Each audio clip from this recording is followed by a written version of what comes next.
Assalamualaikum teman-teman semua. Bagaimana kabar Anda hari ini? Semoga Anda selalu sehat, banyak rezeki, dan selalu dalam lindungan Tuhan Yang Maha Esa. Amin. Kembali lagi bersama channel Creepy Greeting, channel yang berisi tentang cerita horor, cerita mistis, dan cerita seram. Oke, sebelum masuk ke dalam ceritanya, alangkah baiknya Anda pasang headset Anda terlebih dahulu. Posisikan diri Anda senyaman mungkin, pejamkan mata Anda, dan bermainlah dengan imajinasi Anda. Bersama saya, Bang Yon, mari kita mulai ceritanya. Cerita kali ini adalah cerita dari Sunar, seseorang yang mengaku pernah diculik oleh hantu Lampor beberapa tahun yang lalu. Dan cerita ini saya dapatkan dari Kumparan Plus, kumparan.com. Namaku Sunar. Aku tinggal di sebuah desa kecil di Temanggung, Jawa Tengah. Yang akan kuceritakan padamu adalah peristiwa yang kualami belasan tahun lalu. Pengalaman aneh, menyeramkan, dan masih menjadi misteri buatku sampai saat ini. Saat itu aku masih kelas 3 SD. Aku masih ingat, hari itu aku takut sekali. Ayahku murka setelah memergokiku merokok. Memang, tinggal di lingkungan yang mayoritas penduduknya menggantungkan hidup sebagai petani tembakau membuatku begitu mudah mendapatkan rokok. Tapi, tentu saja, orang tua mana yang tak mengamuk jika melihat anaknya yang masih kecil mulai mengepulkan asap dari mulut dan hidungnya. Saking takutnya, aku berlari sekencang mungkin menuju ujung desa, tepat di antara hutan bambu yang menghubungkan desaku dan desa tetangga. Terbentang area pemakaman kampung yang cukup luas.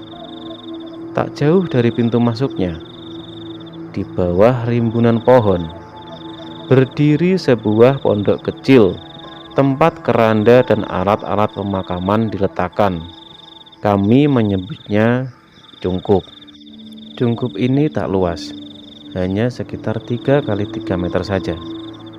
Di keempat sisinya, berdiri tiang penyangga beton yang dicat putih, dan tembok yang tingginya tak sampai 1 meter. Semua orang bisa melihat bagian dalam tempat ini dari jauh, apalagi di siang hari. Tapi entah kenapa, aku tetap berlari ke sana dan bersembunyi di balik tembok, duduk di bawah keranda.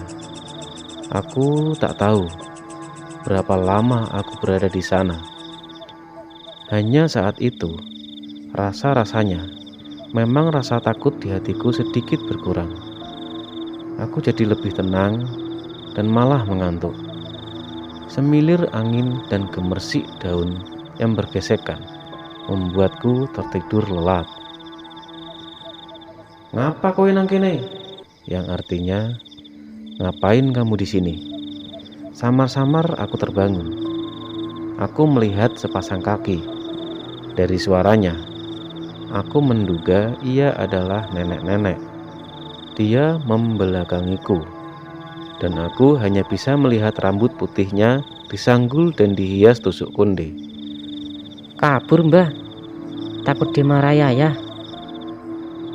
Jawabku. "Mbok kowe tak jak dolan ayo."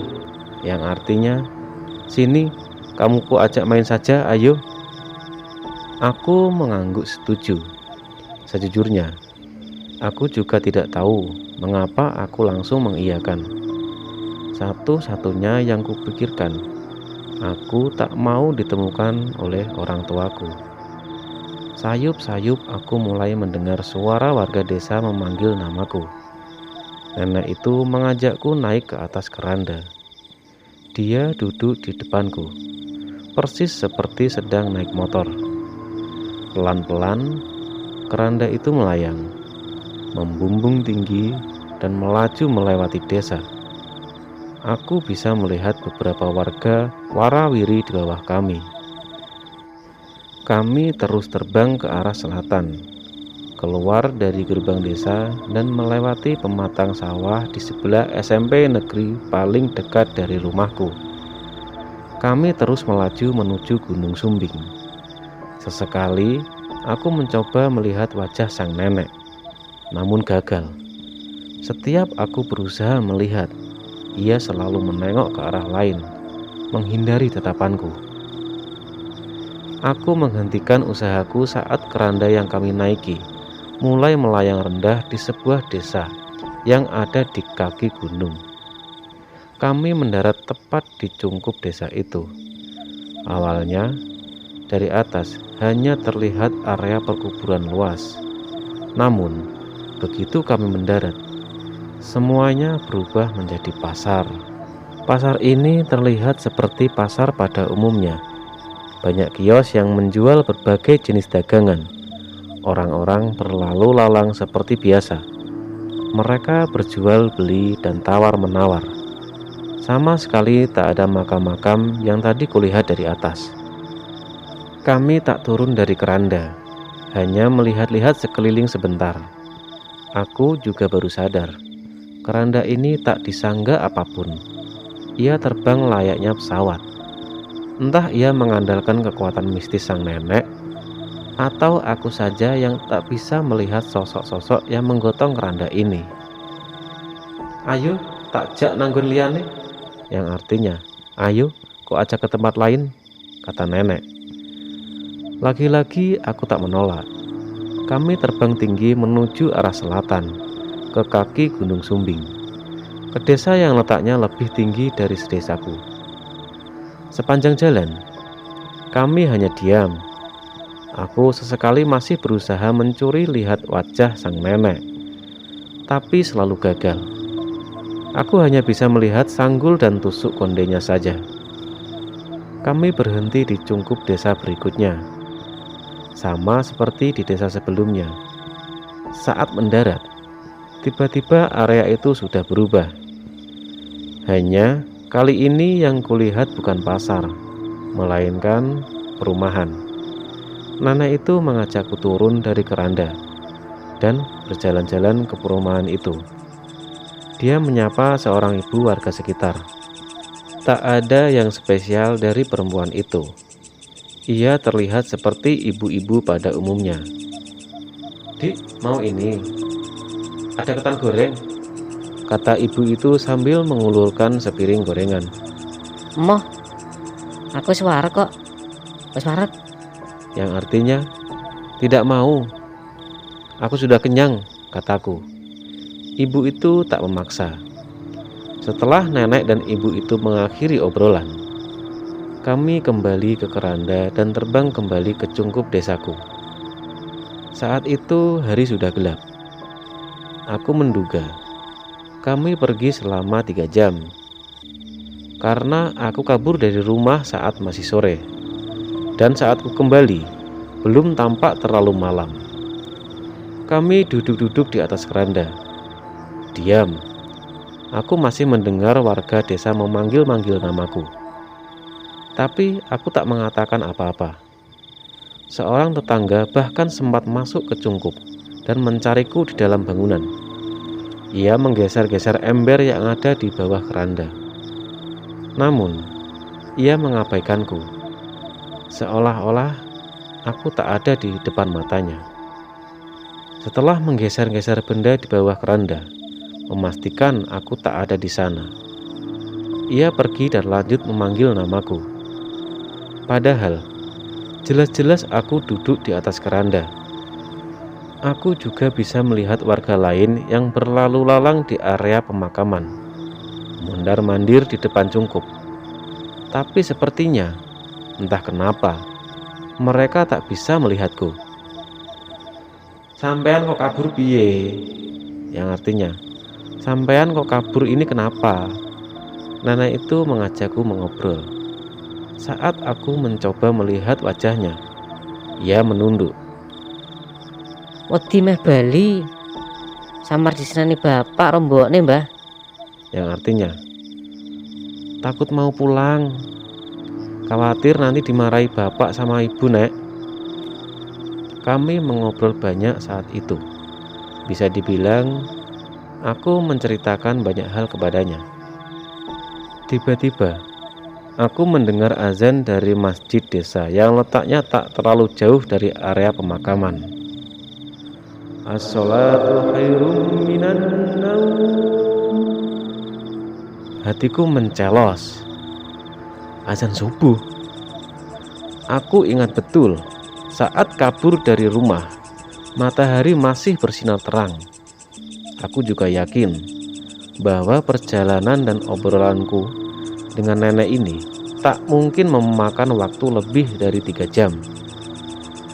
Tapi ini sudah subuh. Artinya, aku sudah pergi lebih dari setengah hari. Aku buru-buru turun dari keranda, berlari keluar kuburan menuju rumahku. Saat mendengar azan, satu-satunya yang terlintas di pikiranku adalah pulang. Aku terus berlari menuju rumah yang dipadati warga. Mereka menatapku lega, tapi tak ada satupun wajah yang ku kenal. Seorang wanita menghampiri dan memelukku. Ia mengaku sebagai ibuku, tapi aku tak mengenalinya. Semua orang di tempat ini yang mengaku sebagai ayah, ibu, kakak, adik, dan teman-temanku, tak ada satupun yang kuingat. Dalam hatiku berkata, siapa orang-orang ini? Aku di mana? Dan cerita pun selesai. Dari kisah Sunar tersebut, kita bisa mengambil kesimpulan bahwa siapa saja yang diculik oleh hantu lampor akan kembali dalam keadaan amnesia atau lupa ingatan, karena ada keyakinan yang mengatakan bahwa siapa saja yang diculik atau diambil oleh lampor akan kembali dalam keadaan gila, linglung, amnesia, bahkan ada yang tidak kembali sama sekali. Dan ada juga keyakinan yang mengatakan bahwa siapa saja yang didatangi oleh lampor pada malam hari akan dibawa dengan keranda atau dicekik. Dan kalau ini terjadi, orang itu akan mati seketika. Dan demikianlah cerita tentang hantu lampor.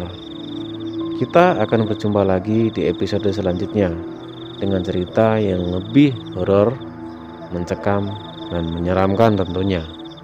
Saya, Bang Yon, undur diri. Assalamualaikum warahmatullahi wabarakatuh, dan sampai jumpa.